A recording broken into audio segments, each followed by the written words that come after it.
पिछले दिनों वो ज्योतिषी के पास गए। ज्योतिषी से कहा कि महाराज ये बताइए मेरी शादी क्यों नहीं हो रही है। ज्योतिषी ने कहा कि बेटा शादी कैसे होगी, कुंडली में तो सुख ही सुख लिखा है।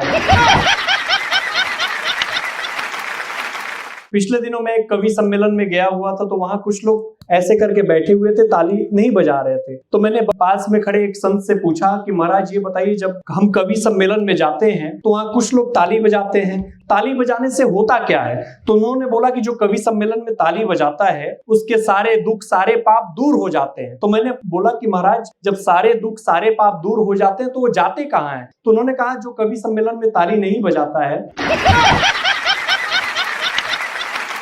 पिछले साल होली का त्योहार था, तो 3 देश के लोग बैठे थे, एक चीन के, एक पाकिस्तान के, एक हिंदुस्तान के। तीनों लोग बैठ के ठंडई पी रहे थे। तो चीन वाले भाई साहब ने ग्लास की ठंडई को पिया, ग्लास को हवा में उछाला, उस ग्लास पे गोली चला दी। बोला जिस ग्लास में हम एक बार बैठ के पी लेते हैं उसमें दोबारा नहीं पीते। दूसरी बारी आई पाकिस्तान वाले भाई साहब की, उन्होंने भी ग्लास की ठंडई को पिया, ग्लास को हवा में उछाला और कुर्सी तोड़ दी। बोला जिस कुर्सी पे हम एक बार बैठ के पी लेते हैं उसमें दोबारा नहीं पीते।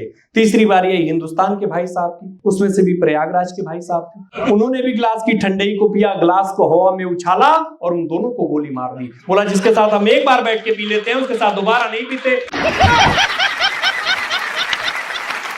कुछ पत्नियों की आदत होती है भाई साहब अपने पतियों पे बहुत शक करती है। एक पत्नी की आदत थी अपने पति पे शक करती थी। शक किया तो उसका मोबाइल चेक किया, मोबाइल चेक किया तो उसमें 3 नंबर सेव थे। एक नंबर सेव था मेरी जन्नत के नाम से, एक नंबर सेव था जाने मन के नाम से, एक नंबर सेव था नसीबों वाली के नाम से। उसने मेरी जन्नत पे कॉल किया तो फोन लड़के की माँ ने उठाया। उसने बोला मैं लड़के की माँ बोल रही हूँ। दूसरा नंबर उसने नसीबों वाली पे मिलाया, नसीबों वाली का नंबर लड़के की छोटी बहन को मिला। उसने बोला मैं लड़के की छोटी बहन बोल रही हूँ। तीसरा नंबर उसने जाने मन पे मिलाया, जाने मन का नंबर उसकी वाइफ का ही बजा। उसको बहुत पछतावा हुआ कि मैंने अपने पति के किरदार पे इतना शक किया। उसने अपना दुख कम करने के लिए अपने सारे पैसे जितना उसने इकट्ठा किए थे अपने पति को दे दिए। पति प्रयागराज का, उसने अपने पत्नी के सारे पैसे लिए, अपने कार की टंकी फुल कराई और लॉन्ग ड्राइव पे निकल गया अपनी गर्लफ्रेंड के साथ, जिसका नंबर उसने अपने मोबाइल में भूरा वेल्डिंग वाले के नाम से सेव किया था।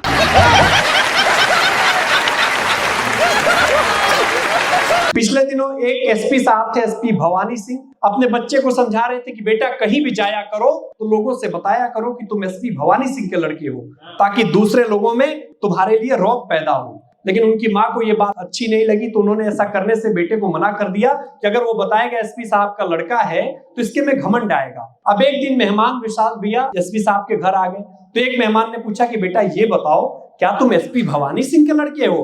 बेटा बोला जी पिताजी तो यही कहते हैं पर माँ मना कर देती है।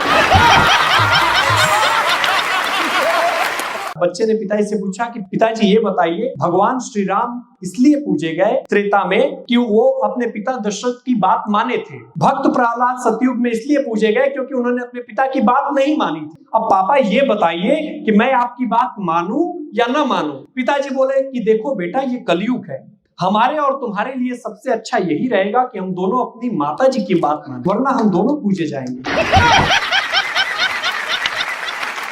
विश्लेष भैया की बात हुई, इन्होंने एक बच्चे से पूछा कि ये बताओ संस्कृत भाषा में पत्नी को क्या कहते हैं। बच्चा बोला देखिए गुरुजी आप किसी भी भाषा में पत्नी को कुछ नहीं कह सकते, जान है तो जहान है, भाषाएं तो ऊपरी ज्ञान है गुरुजी।